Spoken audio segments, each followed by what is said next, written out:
as you know, we decided to have a research center on space resources in Luxembourg, which will be the first one in Europe which has ever been put up, and that's extremely important to us. And now we are really happy that we're going to have a cooperation with the DLR as well, because we need their input as well in order to make really something interesting out of it and important. So, we're really looking forward to this cooperation as well. One sees that everybody's interested in working together with Luxembourg, and that is really a good complement to our Space Resource Initiative. We are very, very happy to cooperate with Luxembourg and with the Luxembourg Space Agency.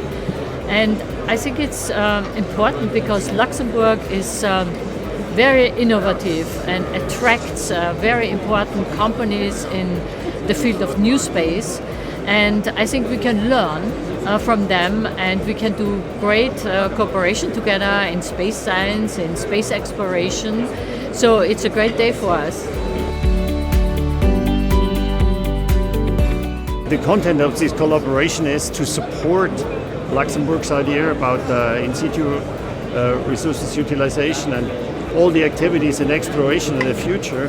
And the focus is on robotics maybe, and the question is how we can go on for the next kind of exploration missions. We need more autonomy, we need more artificial intelligence, and this has to be developed. This needs a lot of research activities, and we like to do it together with the Luxembourgian research institutions, the university, and we will see whatever we can build up together with your partners in Luxembourg.